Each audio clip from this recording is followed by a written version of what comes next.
Hello, কেমন আছেন আপনারা? আজ আমরা আলোচনা করব ১৯৯৭ সালের classic comedy movie Mouse Hunt নিয়ে, যেখানে একটা ছোট্ট ইঁদুর বদলে দিয়েছিল দুই ভাইয়ের জীবন আর তাদের ফ্যাক্টরির ভবিষ্যৎ। চলুন শুরু থেকে এই মজার আর চমকপ্রদ গল্পটা খুলে বলা যাক। গল্পের শুরুতে বর্ষাকালীন আবহাওয়ায় একটি গির্জার বাইরের দৃশ্য দেখা যায়, যেখানে দুই ভাই আর্নি আর লার্স তাদের বাবা রুডলফের জানাজা কাঁধে নিয়ে যাচ্ছিলেন। গির্জার সিঁড়ি দিয়ে নামতে নামতে আর্নি লার্সের স্যুটের রং নিয়ে তার সঙ্গে তর্ক শুরু করে। এক ভাই বলে সে কালো স্যুট পরেছে, তো অন্য ভাই বলে না, সে ধূসর রঙের স্যুট পরেছে। এই নিয়ে দুই ভাইয়ের মধ্যে তর্ক যখন চরমে, তখন কফিন তাদের হাত থেকে ফসকে নিচে পড়ে যায়। কফিনটি সিঁড়ি দিয়ে পিছলে গিয়ে সামনে দাঁড়িয়ে থাকা একটি গাড়িকে ধাক্কা দেয়। ধাক্কা লাগার ফলে কফিনের ঢাকনা খুলে যায় আর তাদের বাবার দেহ একটি খোলা নর্দমার পাইপে ঢুকে পড়ে। এই হাস্যকর ও দুর্ভাগ্যজনক ঘটনার পর দুই ভাইকে তাদের বাবার ফ্যাক্টরি এবং ম্যানেজমেন্ট অফিসে দেখা যায়। এটি ছিল একটি পুরনো মডেলের জুটের দড়ি তৈরির ফ্যাক্টরি, যেখানে কিছু কিছু অটোমেটিক মোডে কাজ চলত। একসময় তাদের বাবা এই ফ্যাক্টরি থেকে প্রচুর টাকা উপার্জন করেছিলেন, কিন্তু সময়ের পরিবর্তনের সাথে জুটের দড়ির ব্যবসা কমে যেতে থাকে, কারণ বাজারে এখন তার স্থান নেয় নাইলনের মতো ফাইবার থেকে তৈরি শক্তিশালী দড়ি। অফিসের ভেতরে দুই ভাইকে তাদের বাবার আইনজীবী শেষ ইচ্ছাপত্র পড়ে শোনাচ্ছিল। এতে লেখা ছিল তারা যেন একসাথে এই ফ্যাক্টরি চালায়। ছোট ভাই লার্স এই প্রস্তাবে খুশি ছিল, কারণ সে সবসময় ফ্যাক্টরির কাজে তার বাবাকে সাহায্য করত। তার বিশ্বাস ছিল ফ্যাক্টরি একদিন আবার লাভজনক হবে। কিন্তু বড় ভাই আর্নি এই পুরনো মডেলের ফ্যাক্টরিতে কোনো আগ্রহ দেখায় না। তার মতে এত পুরনো জিনিস তো মিউজিয়ামে রাখা উচিত, ফ্যাক্টরি চালাতে নয়।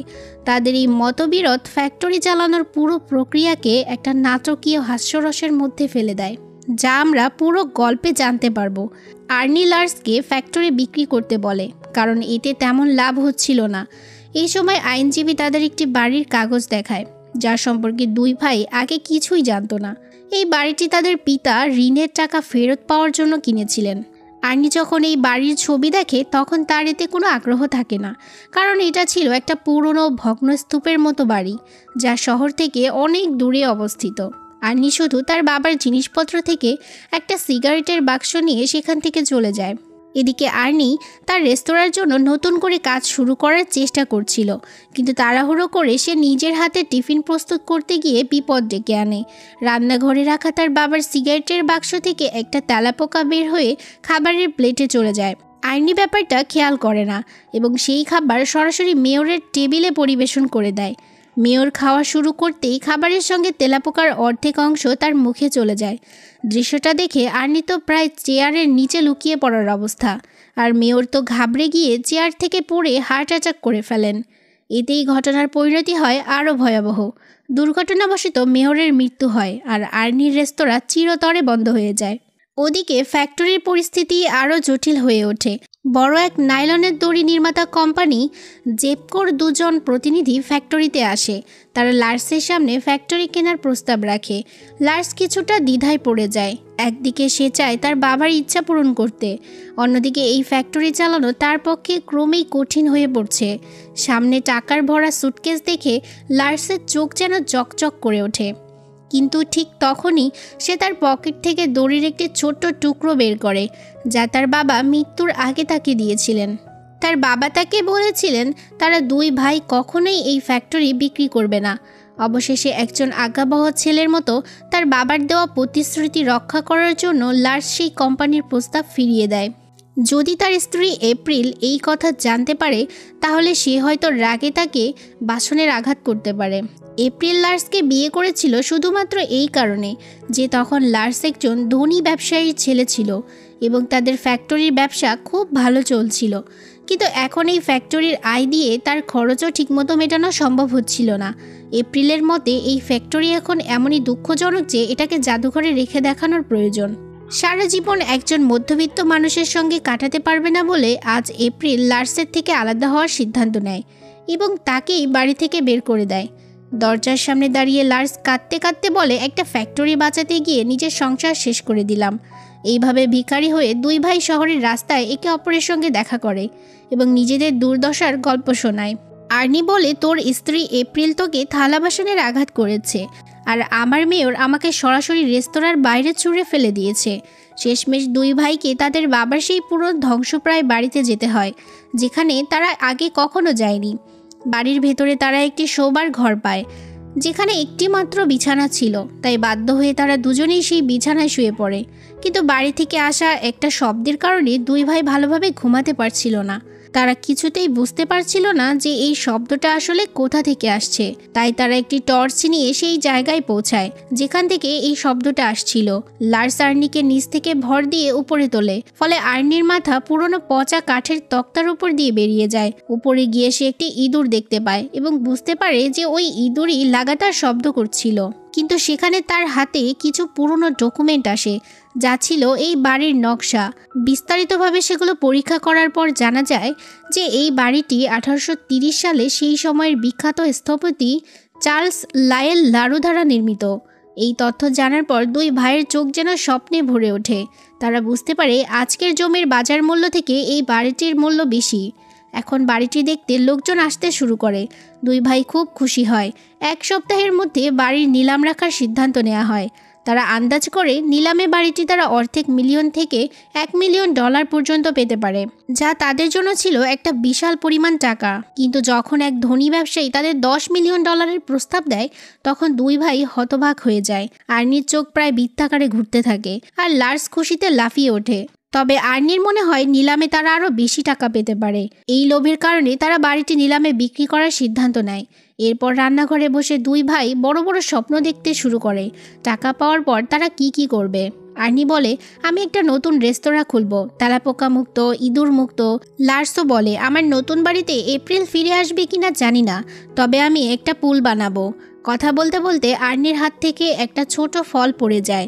তখন ওই ইঁদুরটি পড়ে থাকা ফলটি নিয়ে রান্নাঘরের দেয়ালে থাকা তার গর্তে চলে যায়। এটি দেখে আর্নির মেজাজ হারায় এবং সিদ্ধান্ত নেয় সে ওই ইঁদুরটিকে মারবে। আর্নি বলে, একটা ছোট তেলাপোকা আমার পুরো ক্যারিয়ার ধ্বংস করেছে, এটা তো একটা ইঁদুর, এবার আমি এর লেজ ধরে রান্না করব। এই বলে সে ওই গর্তের সামনে একটি ইঁদুর ধরার ফাঁদ রেখে ঘুমাতে চলে যায়। রাতে ফাঁদের শব্দ তাদের ঘুম ভেঙে যায়। তখন তারা মনে করে ইঁদুরটি হয়তো ফাঁদে পড়েছে। কিন্তু সকালে উঠে যখন তারা ফাঁদটি খালি দেখতে পায় এবং এর পাশে রাখা ফলের শুধু বীজ পড়ে থাকতে দেখে, তখন লার্স বলে, এই ইঁদুরটা তো বেশ চালাক। তবে আর্নি বলে, ওই সাধারণ ইঁদুরকে এত গুরুত্ব দেওয়ার দরকার নেই। ফাঁদটা হয়তো কোনো কারণে নিজেই খুলে গেছে, আর ইঁদুরটি ফলটা খেয়ে পালিয়েছে। এখন তারা নাস্তা করতে বসে। নাস্তার ডিব্বা খুলতেই ভেতর থেকে ইঁদুরটি বেরিয়ে আসে। ইঁদুরটাকে দেখে দুই ভাই যা পায় সেগুলো নিয়ে ওই ইঁদুরের উপর আক্রমণ করতে শুরু করে। কিন্তু তড়িঘড়ি করে ছোড়া জিনিসগুলো তাদের নিজেদের গায়েই লাগতে থাকে, আর ইঁদুরটি এসব এড়িয়ে হড়বড় করে তার গর্তে পালিয়ে যায়। রেগে গিয়ে দুই ভাই আবারও ইঁদুরটিকে ধরার জন্য নতুন ফাঁদ বসায়। এবার ফলের বদলে তারা ফাঁদের ওপর একটি ছোট টুকরো চিজ বসায়। কিন্তু ঠিক তখনই ইঁদুরটি তাদের পেছন থেকে এসে আস্ত একটি চিজের টুকরো মুখে নিয়ে সারা ঘর দৌড়ে বেড়ায় এবং তারপর অন্য ঘরে পালিয়ে যায়। লার্স হতাশ হয়ে বলে, এই ইঁদুরটা ইঁদুর না, জেমস বন্ড। আর্নি পাল্টা বলে, এত চালাক ইঁদুর থাকলে রেস্টুরেন্টে আর ক্যাটারিংয়ের কি দরকার।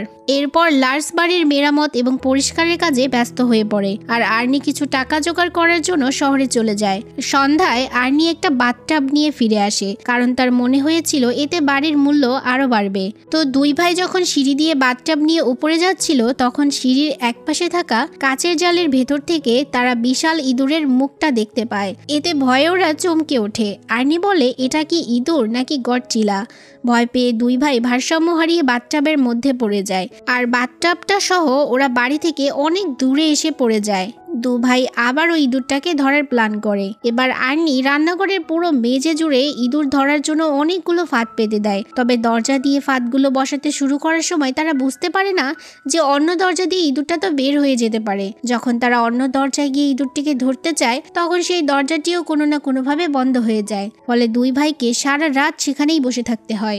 সকাল হতেই ইঁদুরটি তার গর্ত থেকে বের হয়ে রান্নাঘরে আসে। তবে সে অত্যন্ত চতুরতার সাথে সব ফাঁদ এড়িয়ে রান্নাঘরের শেলফে উঠে যায়। তারপর উপরে রাখা চেরির বাটির দিকে এগিয়ে একটি মাত্র চেরি নিচে ফেলে দেয়। সেই চেরিটি নিচে পড়ে একটি ফাঁদের সাথে ধাক্কা খায়। ফলস্বরূপ সেই ফাঁদটি চালু হয়ে যায়।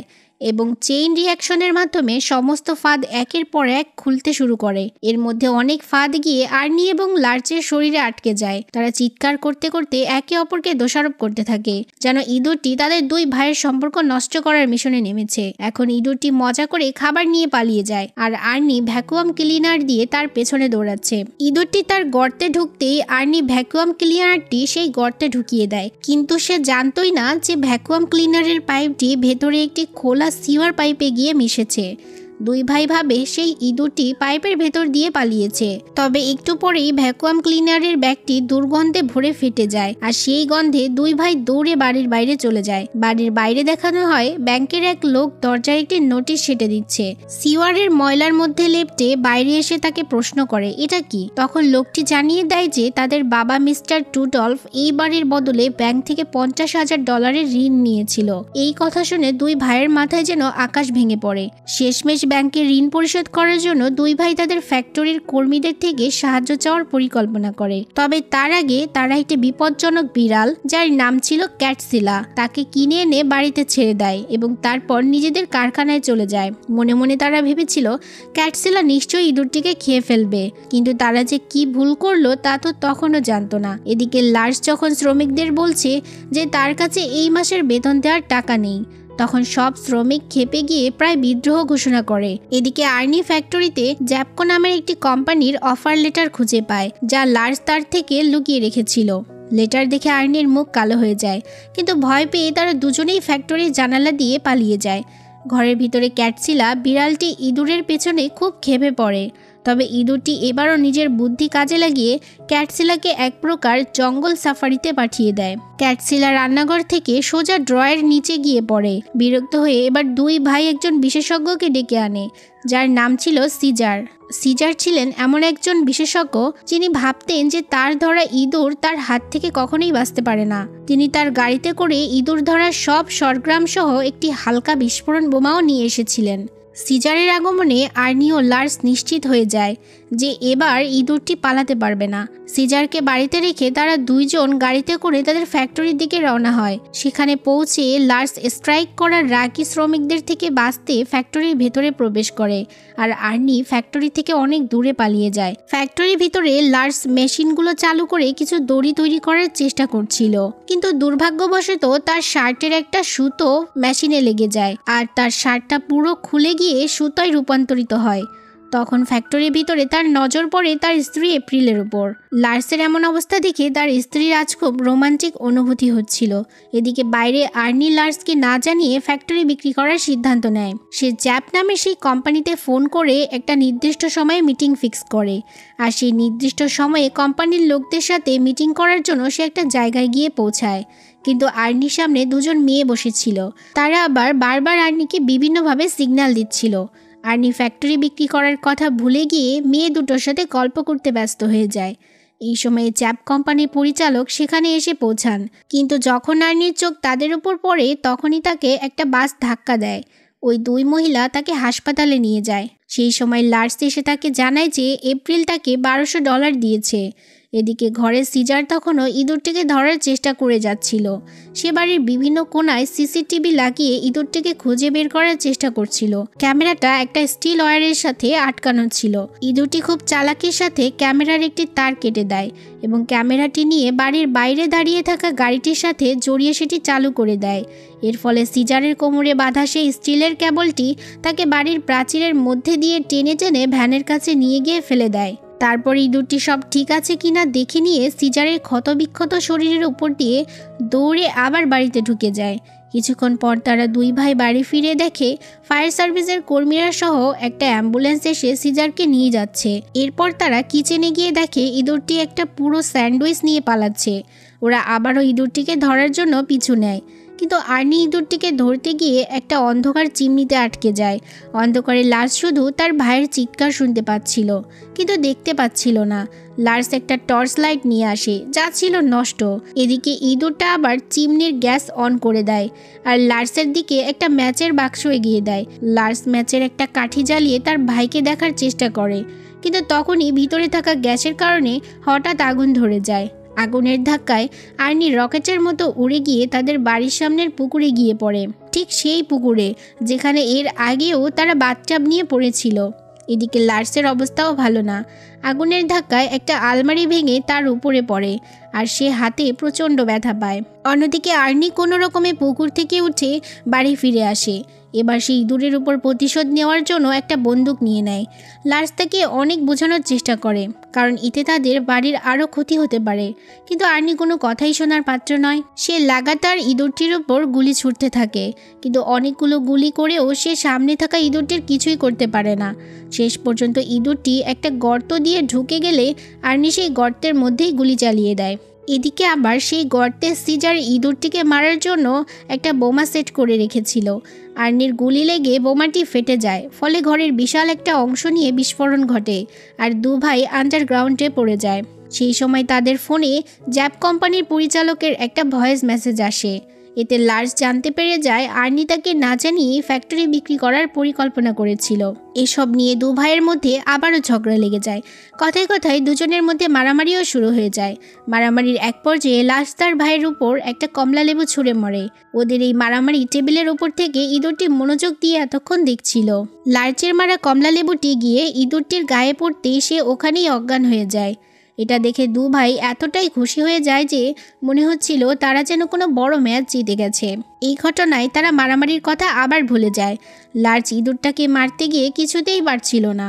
আর্নি অবাক হয়ে বলে, এই সামান্য ইঁদুরটাকে মারতে তোমার হাত কাঁপছে? এই ইঁদুরটা একটা ভয়ানক জন্তু। দেখো, আমাদের তাড়ানোর জন্য সেই বাড়িসহ আমাদের দুজনের কী অবস্থা করে রেখেছে।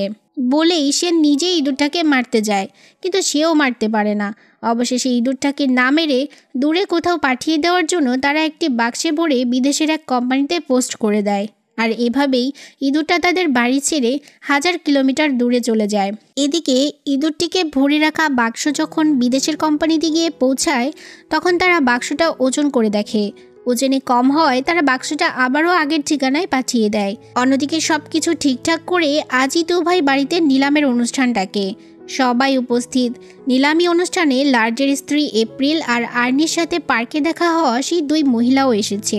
লার্জ যখন কিছু ময়লা ফেলার জন্য ঘরের বাইরে আসে, সে দেখতে পায় বাড়ির সামনে ইঁদুরের বাক্সটা পড়ে আছে। ওজন কম হওয়ার কারণে এই ঠিকানায় পাঠিয়ে দেওয়া হয়েছিল, আর ইঁদুরটা বাক্সটা কেটে বাইরে বেরিয়ে এসেছিল। লার্স এসব দেখে ভয় পেয়ে যায়। দ্রুত সে তার ভাইকে জানানোর জন্য নিলামি অনুষ্ঠানে চলে আসে। ততক্ষণে আর্নি সবার উদ্দেশ্যে তার বাড়ির সম্পর্কে বলছিল। আর্নি কিছুতেই তার ভাইয়ের অদ্ভুত অঙ্গভঙ্গি বুঝতে পারছিল না। আর্নি ভাষণের মাঝেই তার বাবার দেয়া সেই সুতার টুকরাটা সামনে আনে। যখনই সে কথা বলতে শুরু করে, ইঁদুরটা টুক করে বেরিয়ে সুতাটা নিয়ে চলে যায়। কথার মাঝে কেউ যেন বুঝতে না পারে, তাই সে এমনভাবে ইঁদুরটাকে বারবার ধমক দিচ্ছিল। উপস্থিত সবাই বুঝতে পারছিল না আর্নি কেন এমন ব্যবহার করছে। এক পর্যায়ে সবার মাঝে দু ভাই ইঁদুরটাকে নিয়ে কথা বলতে শুরু করে। সবার অদ্ভুতভাবে তাকানো দেখে তারা দুজন ইঁদুরটাকে ধরার চেষ্টা করে। ইঁদুরটা পালাতে পালাতে আর্নির বান্ধবীর অদ্ভুত চুলের মধ্যে চলে যায়। দু ভাই দুপাশে বসে চেষ্টা করছিল ইঁদুরটাকে ধরার, কিন্তু ভুলবশত আর্নির বান্ধবীর চুলে আগুন লেগে যায়। আগুন নেভানোর জন্য আর্নি ভুলবশত পানির জায়গায় হুইস্কি ঢেলে দেয়, ফলে আগুন আরও তীব্র হয়ে জ্বলে ওঠে। তখন লার্স আগুন নেভানোর জন্য গার্ডেনের পানি দেওয়ার পাইপ নিয়ে আসে, কিন্তু তার আগেই আবার আগুন নিভে যায়। তখনই ইঁদুরটা পালাতে গিয়ে পিছনের একটা রুমের গর্তে ঢুকে পড়ে। আর্নি কি করবে তা ভাবতেই পারছিল না। হতাশ হয়ে সে লার্সের হাত থেকে পাইপটা ছিনিয়ে নেয় আর গর্তের মধ্যে ঢুকিয়ে দেয়। স্বাভাবিকভাবেই দুই ভাই আবারও নিলাম অনুষ্ঠানের দিকে ফিরে আসে। এদিকে পাইপের চাবি খুলে গিয়ে পিছনের ঘর পানিতে ভরতে শুরু করে। ইঁদুরটি কোনো রকমে নিজের জীবন তো বাঁচিয়ে নেয়। পানির ট্যাঙ্কের সব পানি ধীরে ধীরে নিলাম অনুষ্ঠানের ঠিক পেছনের ঘরটাতে জমতে থাকে। এদিকে নিলামে বাড়ির মূল্যটা মাত্র $500,000 থেকে শুরু হয়েছিল, কিন্তু শেষ হয় $25 মিলিয়ন গিয়ে। দুই ভাই খুশিতে সেখানে দাঁড়িয়েই ভাবছিল এত টাকা দিয়ে তারা কি করবে।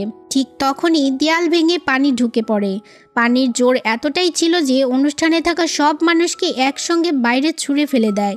এত সব কিছুর মধ্যে আর্নি সবাইকে বোঝানোর চেষ্টা করে। সে বলে, এইটা তো আমরা দেখানোর জন্য করলাম, যাতে সবাই বুঝতে পারে আমাদের বাড়িটা কত মজবুত। কিন্তু তখনই আর্নির পিছনে বাড়িটা চোখের নিমেষে বিকট শব্দ করে ভেঙে পড়ে। সেই সঙ্গে নিলাম অনুষ্ঠানের সব মানুষ ঘটনাস্থল ছেড়ে চলে যায়। সবাই চলে যাওয়ার পর দুই ভাই তাদের ভেঙে চুরে যাওয়া বাড়িটার দিকে তাকিয়েছিল। ঠিক তখনই তাদের বাবার দেওয়া সেই দড়ির সুতোটা সামনে এসে পড়ে। তারা দুজন মনে করে বাড়ির সঙ্গে সঙ্গে আজ ইঁদুরটাও হয়তো মারা গিয়েছে। এত বড় ক্ষতির পর দুই ভাই শেষ পর্যন্ত তাদের বাবার পুরনো ফ্যাক্টরিতে ফিরে আসতে বাধ্য হয়। এমন সময় লার্স হালকা হাসি দিয়ে বলে, দেখেছো আর্নি, আমরা বাড়ি হারালাম, নিলাম শেষ করলাম, কিন্তু ওই ইঁদুরটা এখনও ফ্যাক্টরি দখল করতে আসেনি। এদিকে ওরা তো জানতোই না যে ইঁদুরটা ওদের গাড়ির নিচে লুকিয়ে ওদের সাথেই এসেছিল। ওরা লক্ষ্য করে ওদের কাছে থাকা একটা পনিরের টুকরা মেশিনের বেল্টের উপরে রাখা। দেখতে দেখতেই পনিরের টুকরা ঠিক একটা সুতার বান্ডিলের মতো বদলে যায়। দু ভাই দেখে ইঁদুরটা ওদের দিকে তাকিয়ে আছে। ওরা বুঝতে পারে এই সব কিছু ওই ইঁদুরটাই করেছে। আজ ইঁদুরটাকে দেখে দু ভাইয়ের মনে হচ্ছিল তাদের বাবাই তাদেরকে ফ্যাক্টরিতে চালানোর একটা নতুন আইডিয়া দিয়েছে। পরের সিনে দেখা যায় তারা ফ্যাক্টরি এখন খুব তোড়জোড় নিয়ে চালু করেছে। এখন তারা এখানে কোনো দড়ি বানায় না, বরং পনিরের বিভিন্ন ফ্লেভারের বিভিন্ন ধরনের বান্ডিল বানায়। নতুন এই আইডিয়ায় তাদের ফ্যাক্টরি খুব তাড়াতাড়ি জনপ্রিয় হয়ে যায়। পনিরের টেস্ট ঠিক আছে কি না তা এখন ঠিক করে দেয় সেই ছোট্ট ইঁদুরটা। শুধু তাই না, সে এখন পুরো ফ্যাক্টরির প্রোডাক্ট ডেভেলপমেন্ট আর কোয়ালিটির কাজও করে থাকে।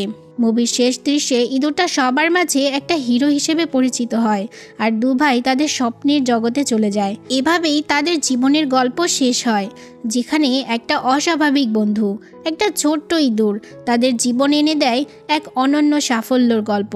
আর মুভিটিও এখানেই শেষ হয়ে যায়। তো কেমন লাগলো সবাই জানাবেন। আজকের মতো বিদায় নিচ্ছি, আল্লাহ হাফিজ।